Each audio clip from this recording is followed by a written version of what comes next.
Hello everyone, Alaska Prepper here.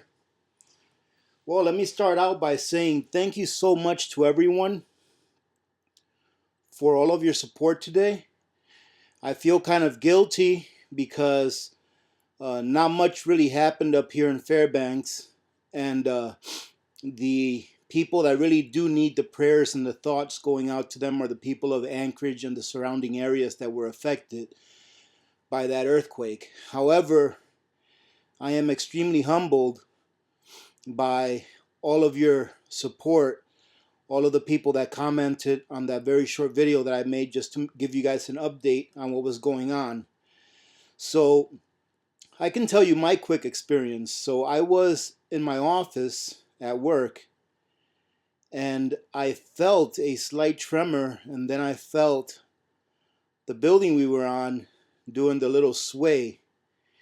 And I thought it was just a small little earthquake and that it would only last about a few seconds.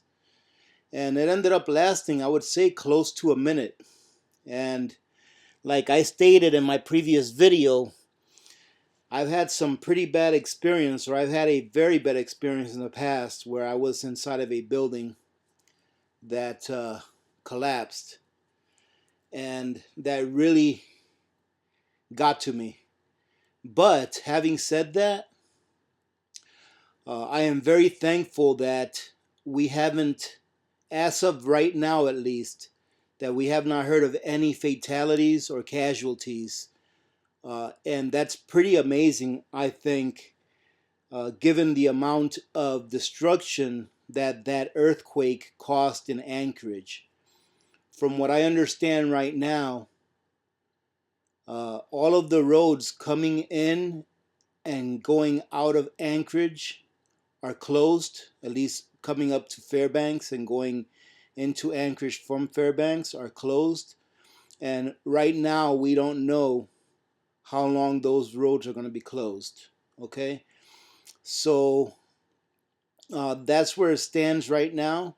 I do believe that the governor of Alaska declared Anchorage as of now like a disaster zone. So I'm really hoping that they get the help that they need in order to get back up and running and in order to bring back a little bit of normalcy back to their lives.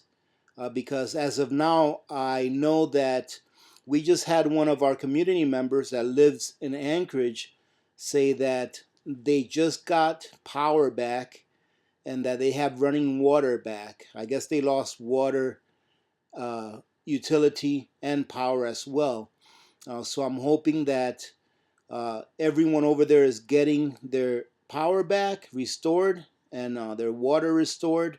And for those that maybe have not yet had those services restored to their areas, I truly hope that maybe they have a generator that they can at least run their houses on until the power is restored to them.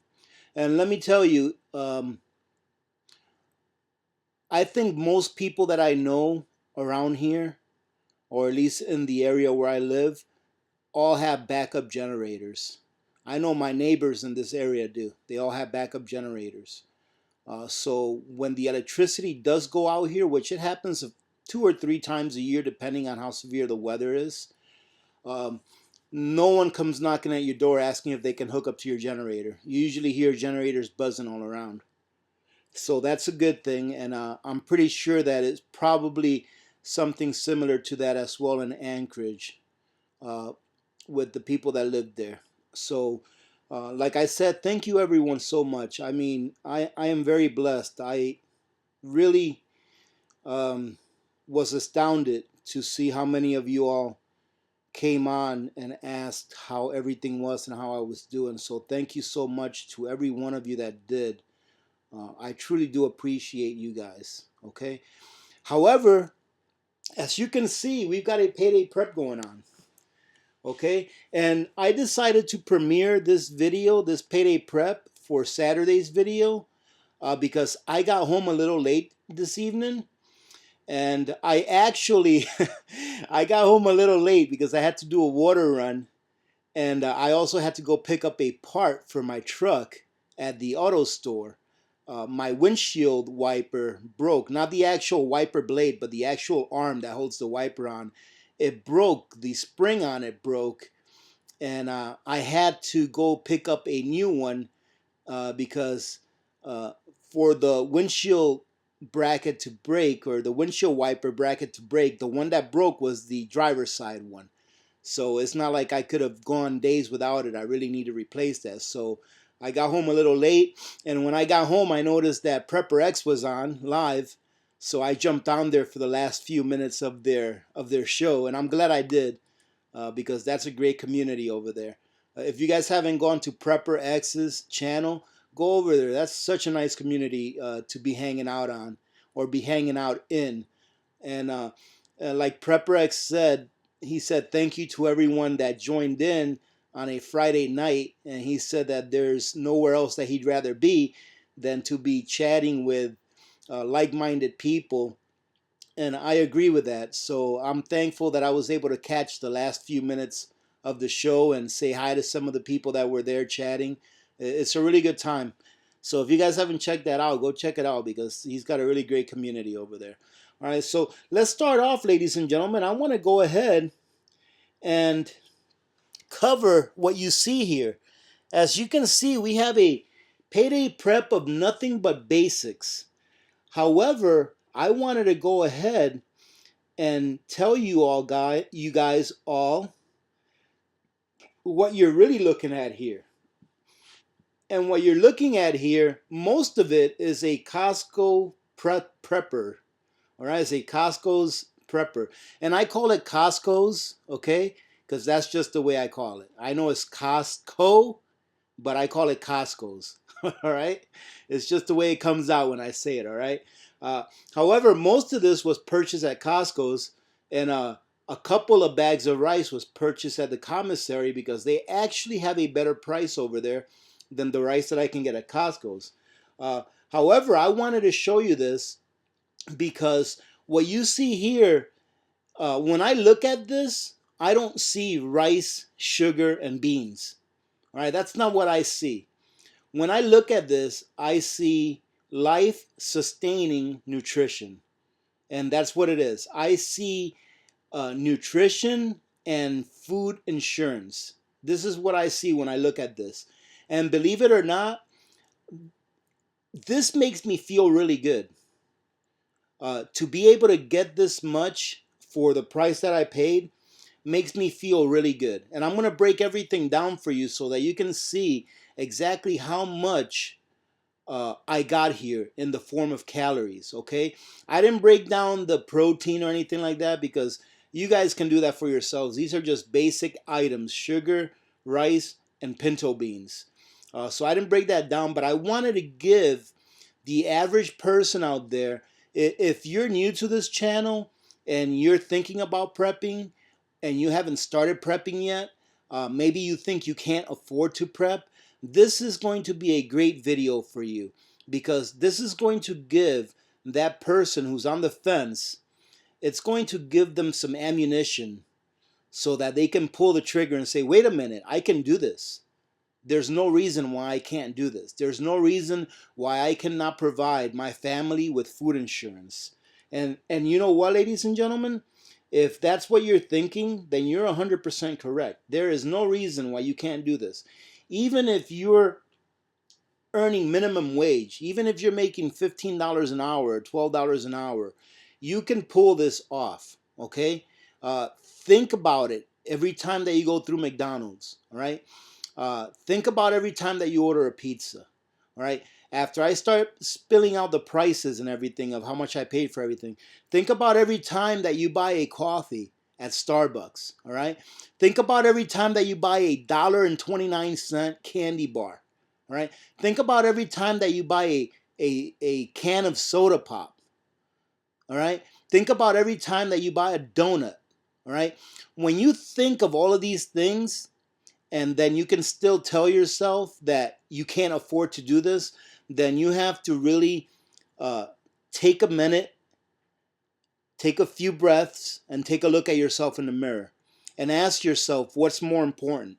I was at the gas station today this morning. I stopped there to get a cup of coffee, and not an expensive cup of coffee either, like $1 cup of coffee. All right, but even that $1 cup of coffee, you can make that at home. All right, you can make that cup of coffee at home and save that other 95 cents that you're paying the gas station instead of making it for yourself at home. Okay, and buy some preps with it. All right, so I saw that a Snickers bar, all right, you're not going to believe this. I saw a Snickers bar for $1.79. I was like, oh my goodness. And the first thing I thought of was like, man, I'm so glad I've got dozens and dozens of pounds of chocolate put away for long-term food storage. That's what I was thinking. I was like, I'm so glad I have so much chocolate put away for food storage, because that's incredible. $1.75 for $1.79 for a piece of candy that weighs about 2.7 ounces. All right. So think about that when you go out to purchase something like that. Think about, what if I just gave up a couple of Snickers bars a month? And what if I just gave up one of those meals at McDonald's that I buy every month? What if I gave up one of those cups of coffee that I pay $5 for at Starbucks or my local coffee shop? All right, what if I gave one of those up a month? These things, they add up, ladies and gentlemen. They add up, all right? And even if you can only buy a portion of what you see in front of you on a monthly basis, you're going to be better off than more than 95% of the people that you see walking around you every day. Okay, so let's go ahead and break this down. So if you can take a look here, I'm not sure if this is going to show up on the right or the left hand side of the screen, but I'm going to say the right hand side of the screen. But take a look at one of the very ends there. You'll see a bag of pinto beans. Now, there are two 25-pound bags of pinto beans there. So I've got 50 pounds altogether. Okay. Now, in those 50 pounds of pinto beans, there is a total of 516 servings. All right. Each serving is 150 calories, and that is a total of 77,400 calories. All right. I paid $32 for those pinto beans. Okay. So I paid $32 for 77,400 calories of very good nutrition. Pinto beans and beans in general, all right? They've got a good amount of protein. They've got a good amount of carbohydrate, okay? They've got a good amount of fiber, okay? Because you're going to need fiber also, all right? And they're very good when mixed with rice, because they provide you with just the right amino acids that help your body to restore and repair your body's muscles. Okay, so those are a very good value. So again, I say that those pinto beans cost me about $32, and there's a total of 77,400 calories in those pinto beans. Okay, so now let's take a look at the rice. As you can see there, I've got what's called Calrose rice. All right, someone asked me the other day, what is the difference between Calrose rice and long grain rice? Well, if you take a look at the big white bags, there's a big white bag in the back, and there's a smaller white bag in the front that says Homai. All right, and it says premium sushi rice. All right, that's Calrose rice. That is the type of rice that they use to make sushi. I like to call it sticky rice. And to me, this is the best tasting rice there is. It's rice just like any other. It has the same nutritional value as long grain rice. But to me, there's something about the shape of this rice, because it's like a small pearl, and it's not elongated like long grain rice is. It's a small, fat little pearl. And to me, this rice just holds the flavor so much better. Okay, some people may like long grain rice better. I actually grew up on long grain rice. However, the Calrose rice, to me, is the best tasting rice there is. And the price on that rice is at a premium. It's actually about 1.5 times as expensive as the long grain rice is. However, I like this rice so much that I don't mind paying that extra premium on it. because to me it just tastes great. Okay, and if you take a look to the other side there where you see the green bag, it's kind of like a green bag. Let's see. Yeah, it's the Freedom Choice rice. That's like the it's like the store brand at the commissary. Now that rice is long grain rice, absolutely nothing wrong with it. It's got its place. I actually prefer to use that rice when I cook my Dominican rice. All right, when I cook my Dominican rice, whatchamacallit, meals, that's the rice that I use because that's the kind of rice that those meals are intended to use. Okay, and actually, when I cook my Dominican rice dishes, um, if I don't use that rice and I try to use the Calrose rice, it just doesn't come out right. All right, because long grain is the best for that kind of rice. Okay, so nothing wrong with that rice at all. It's a lot cheaper than the Calrose rice. Okay, and it's got the same nutrition as the Calrose rice as well. Okay, so for all of the rice, for the I have a 50-pound bag and a 25-pound bag of Calrose rice, and I have two 15-pound bags of long grain rice. Okay, so all of that rice put together, I paid $58 for all of that rice put together. That's 105 pounds of rice for $58. So as far as I'm concerned, that is a great deal. Okay, that is a very good deal for at least for this area where I'm at. Okay, so that rice totals to 1,052 servings, and each serving is 160 calories. So, ladies and gentlemen, for $58, I was able to secure 168,320 calories of nutrition. Okay, now let's take a look at the item here that is got the least amount of nutrition, all right, in it, and that's the sugar.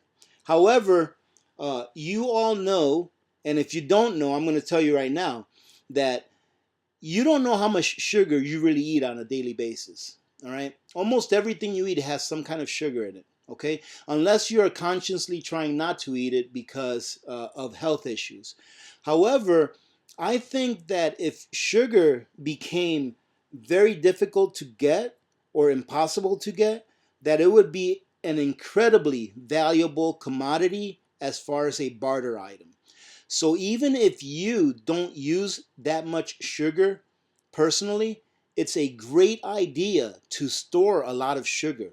All right, store a lot of sugar, a lot of salt, because these things will become extremely valuable to people that maybe weren't thinking about it. Okay, because we don't really know how much we're going to miss sugar if we don't have it.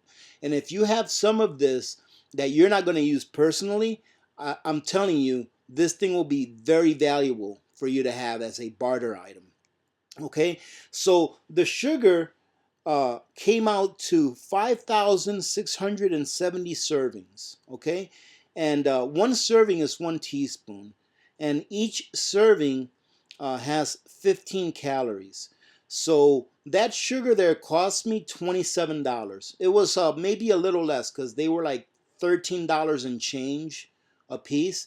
So it might have been a little less or a little more. There were 13 something a piece for each of those, which I think is a little expensive, but it's a better price than what I can pick it up buying the 5-pound or 4-pound now, the 4-pound or 10-pound packets. It's a better price. Okay, so altogether, for everything you see there, I spent $117.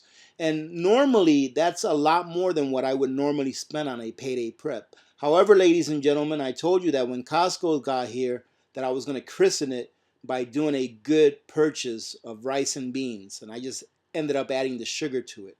Okay, so what you see there is $117. Okay, now calorie wise, we're looking at 330,770 calories. Let me say that again, ladies and gentlemen. That is 330,770 calories for $117. Now, if you want to go ahead and transfer that over to, or convert that over to feeding a family of 4, what you see in front of you there is enough calories to sustain a family of 4 at 2,000 calories a day for 41 days. Okay? And depending on whether your family of 4 has young children in it or elderly people in it who usually eat a little less, it may last you a little bit longer.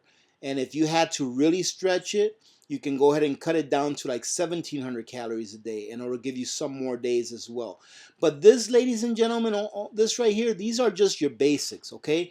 More than likely, you're going to end up supplementing these foods with other foods like proteins, right? And maybe some freeze-dried vegetables or dehydrated vegetables and things like that. Excuse me for a second, ladies and gentlemen. All right, so these right here are your basics. But what I think about this payday prep is I think this is a great example to show someone that's maybe on the verge of starting to prep. This is a great example to show them how easy it is to prep long-term foods, all right, for a very good price. If you break down the calories for what I paid 0.0004 pennies per calorie. Okay, so I paid 4/10,000ths of a cent per calorie. Okay, so wrap that around your head. That is a great calorie to dollar ratio. All right, I've always said that if I can get 10 calories per penny, that I'm doing good. But this is really great. All right, so this ends up to being less than less than 100th of a penny per calorie, and it's a lot less than that. All right, 4/10,000ths of a penny. All right, per calorie. So this is a great payday prep, I think, and it's a great example to show people that are thinking about prepping to start prepping, because there is really no excuse for you not to start prepping. All right. So, ladies and gentlemen, I wanted to also cover something else. If hopefully you guys will hang in there with me, but I have a real quick story to tell you, and then, well, first I'm going to read a quick article, and it says, "How long can you live without food?" Now, of course, this is subjective because people are different, but this is in general, okay? So I'm going to go ahead and start this. Food and water consumption is essential to human life. Your body needs energy from food sources and hydration from water to function properly. The many systems in your body work optimally with a varied diet and adequate water intake daily. But our bodies are also able to survive for days without water. We can go days or sometimes weeks without food because of the adjustments to our metabolism and energy consumption. Eliminating food and water intake for a significant period of time is also known as starvation. Your body can be subject to starvation after a day or two without food or water. At that time, the body starts functioning differently to reduce amount of energy it burns. Eventually, starvation will lead to death. There is no hard and fast rule of thumb for how long you can live without food. There is a lack of scientific research on starvation because it's now considered unethical to study starvation in human subjects. There are some studies that explore old research on starvation as well as examine more recent occurrences of starvation in the real world. These instances include hunger strikes, religious fasts, and other situations. These studies have uncovered several observations about starvation. And here we go. An article, I'm not going to say the name here, states the body can survive 8 to 21 days without food and water, and up to 2 months if there's access to an adequate water intake. Modern day hunger strikes have provided insight into starvation. One study in the British Medical Journal cited several hunger strikes that ended after 21 to 40 days. These hunger strikes ended because of the severe, life-threatening symptoms the participants were expecting. Now, listen to this, ladies and gentlemen. 21 to 40 days, they had to stop the hunger strike. And normally, when people go on hunger strikes, they're not laboring. They're not doing physical work all day long. So think about if something happened where you had to use a lot of your energy to fortify your home, to do chores all day long, to go and stock up on supplies, etc., etc. How much of a how much stress that would put on your body, and how much more energy your body would consume because of that stress that is being inserted on it. All right, so think about that too. That's why I've said in the past that I really like having freeze-dried meals for the first week or two of a crisis, because it's easy to prepare. They're usually pretty tasty, especially if you store, or if you store for long term what you actually like to eat. Okay, um, and they provide you a pretty balanced nutrition. Okay, they usually have what you need in order to survive for those 2 weeks, because that's what they're made for. Okay, there seems to be a certain minimum number on the body's max index, the BMI scale for survival. According to the journal Nutrition, men with a BMI of less than 13 and women with a BMI of less than 11 cannot sustain life. So there you go. I know that there is a calculation that you do to get your BMI. I think it's pretty simple. I think it has to do with your height and your waist size and your weight and all that kind of stuff. But it's not a hard thing to do to find out what your BMI is. And I know for sure that my BMI is well above 13. Trust me on that one. An article in the British Medical Journal concludes that those who are of a normal weight will lose a higher percentage of their body weight and muscle tissue faster than those who are obese when starving during the first 3 days. So what this is saying is that if you have a normal body weight, all right, if you're not fat or obese, that you will lose weight at a faster rate than someone who is obese, someone that is fatter than what they're supposed to be. Okay, according to the journal Nutrition, women's body composition makes them able to withstand starvation longer. Oh, did you hear that? That's awesome. It says a woman's body composition makes them able to withstand starvation longer. Okay, that's awesome. And then it says, how is this possible? Being able to live for days and weeks with no food and water seems inconceivable to many of us. After all, a day-long fast or even a hours-long stretch without food and water can make many of us irritable and low energy. Your body actually adjusts itself if you engage in a short-term fast or are unable to access food and water for very long stretches of time. This allows people to engage in religious fasts and even try fasting diets like the eat, stop, eat approach without doing irreparable damage to their bodies. It takes about 8 hours without eating for your body to change how it operates. Before that, it functions as if you were eating regularly. Okay, so I'm going to stop there, ladies and gentlemen, because this article really does go on for quite a while. But let me just tell you a quick story. I did an experiment, so I've been thinking about this starvation thing for a while and how long it takes the body to starve. And of course, it's different for different people, different for different people's body types. And as you heard there, when I was reading that women actually do better under starvation than men do, okay, because of how their body's composition is made up.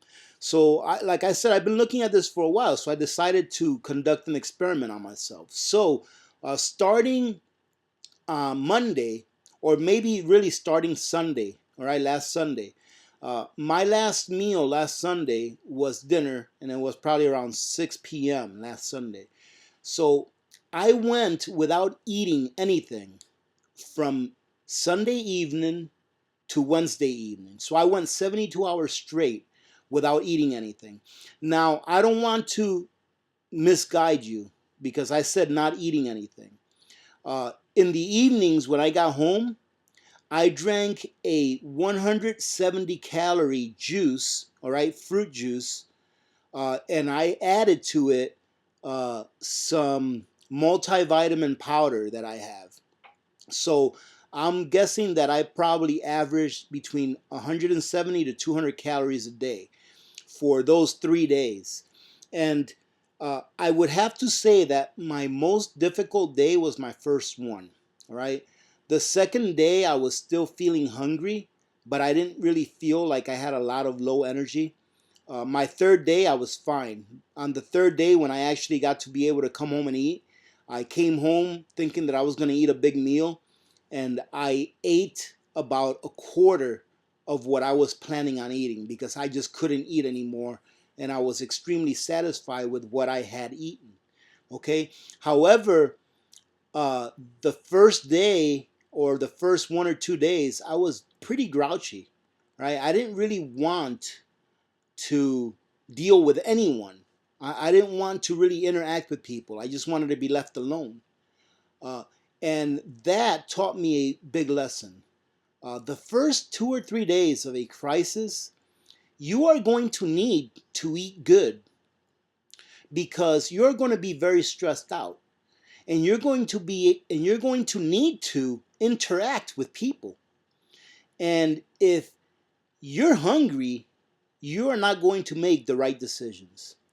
So if anything, if you're listening to this and you have not started prepping, if at the very least, get yourselves a 1 week supply of food. At the very least, get yourselves a 1 week supply of food.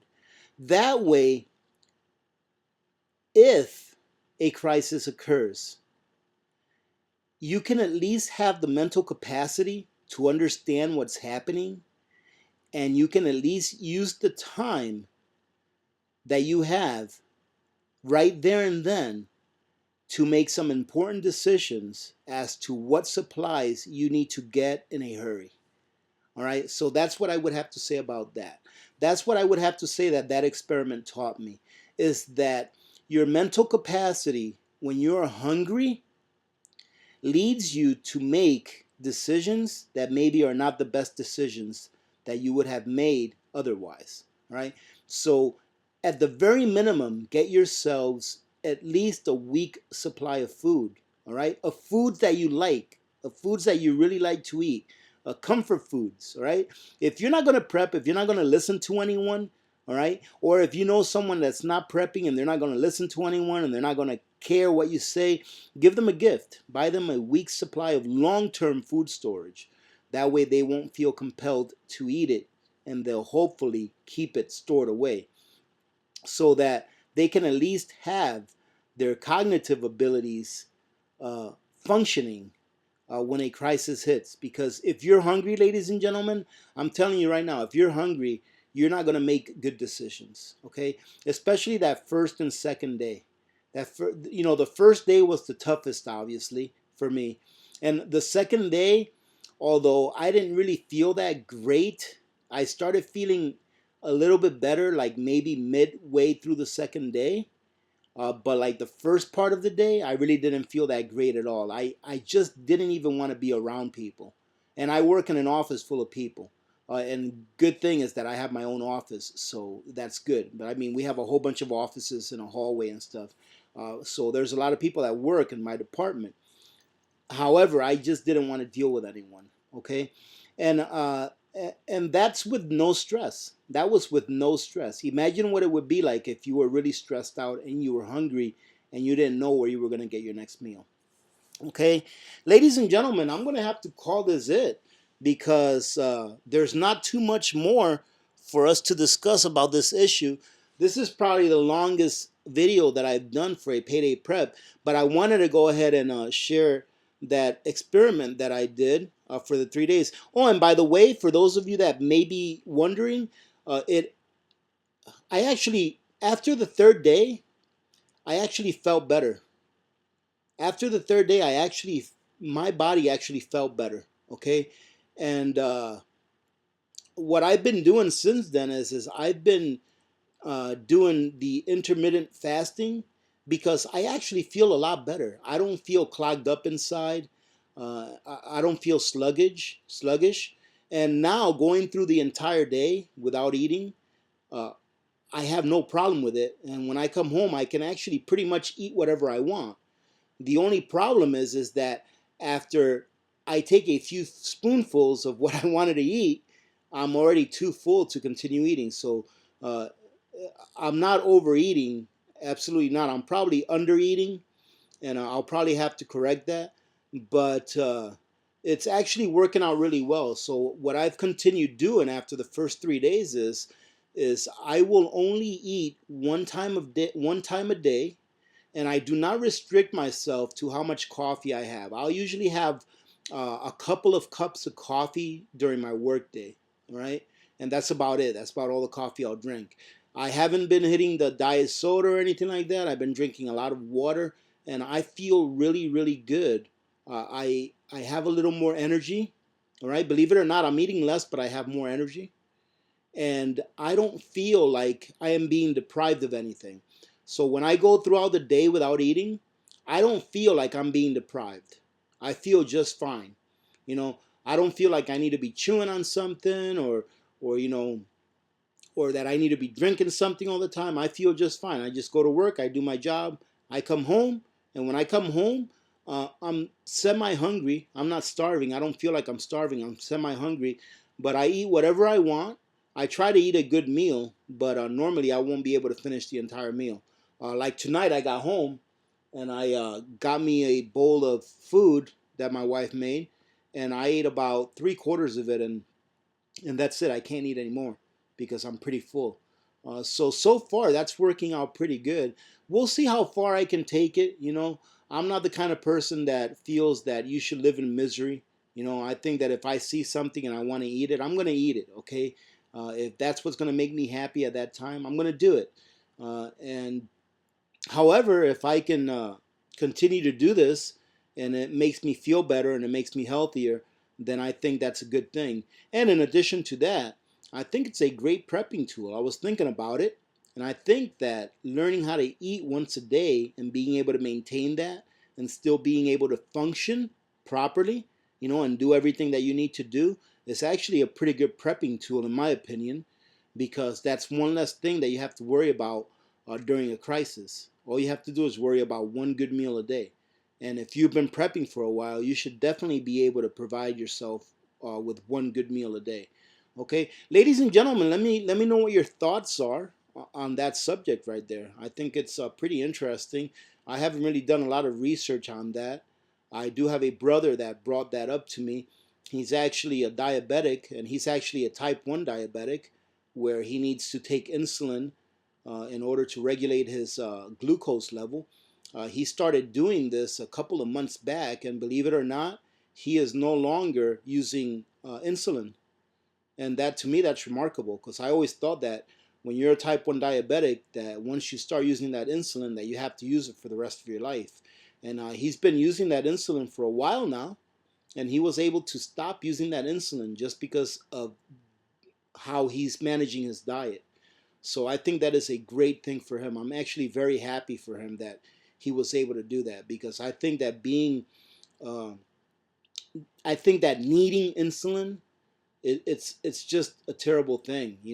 I'm not saying anything against that needs it, because it's really not your fault. It's just your genetics. Your genetics told you, hey, listen, my pancreas is no longer going to make the amount of insulin that you need, so you're going to have to supplement it with some insulin that was made by someone else. All right, that's what diabetes is. It's when your pancreas gives up.